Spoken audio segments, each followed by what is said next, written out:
Wala kami ibang ginawa dito. Kundi matulog, mag-rest. Yun naman yung purpose natin kung matay nandito, to rest, to eat. Well, mag-vlog, tsaka yung mag-bond ulit. Oo. Because aminin nyo, we haven't done Because aminin nyo, we haven't done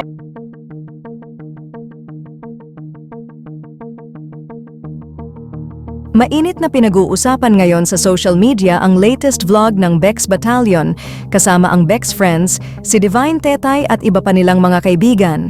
Ayon kasi sa mga netizens ay tila patutsada ito ng mga Bex Battalion at ng iba pa nilang mga kaibigan kay Vice Ganda matapos nitong mapahiya si MC sa kaniyang vlog nang sila ay magbakasyon noong nakaraan sa Palawan. Pinuna kasi ni Vice Ganda ang hindi pakikisama ni MC sa kanilang naging bakasyon. Ito nga ay ang pagkukulong ni MC sa kwarto at paglabas nito kung kailan lamang nito nais. Paglilinaw pa nga ni Vice ay kaya sila nagbakasyon ay para gumawa ng memories at mag-bonding dahil hindi na nga sila nagkakasama ng matagal dahil sa kaniya-kaniya nilang mga trabaho. Dagdag pa ni Vice ay sana kung itutulog lang pala nila ang kanilang bakasyon at ililigo ng matagal ay sana hindi na lamang sila umalis. Dito nga ay agad na nagpaliwanag si MC at nagsorry kay Vice Ganda.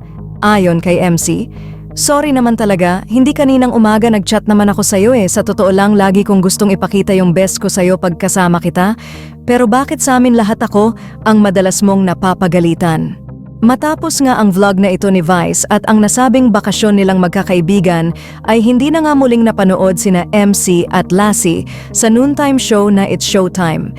Hinuha ng mga netizens ay sumama ang loob ng mga ito sa inasal ni Vice noong araw na iyon. Samantala sa latest vlog nga ng Bex Battalion ay tila may patutsada ang mga ito kay Vice Ganda. Nagumpisa nga ito nang ipagmalaki ni MC na wala silang ibang ginawa sa kanilang staycation kundi ang magpahinga at mag-enjoy. Ayon kay MC, "Wala kaming ibang ginawa dito kundi mag-rest." Dito nga ay agad na sumabat si Tonton at sinabing, "Alam mo na feel kong pahinga siya, nag-vlog tayo pero nakapagpahinga tayo." Sabay sabat ni Divine Tetay na yun naman yung purpose natin kung ba't tayo nandito, to rest, to eat, yung mag-vlog sa kayong mag-bonding uli. Dito nga ay kapansin-pansin ang tila pagsiko ni Tonton sa kaniyang Kuya Lassie na animoy may naalala sa mga sinabi ni Divine Tetay.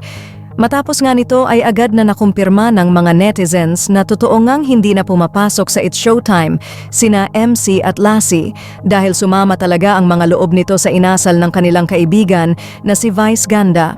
Sa kabilang banda ay hindi pa nga tukoy kung babalik pa ba ang dalawa sa It's Showtime, pero ayon sa mga post ng It's Showtime accounts ay absent lamang ang dalawa kaya hindi ito napanood sa It's Showtime.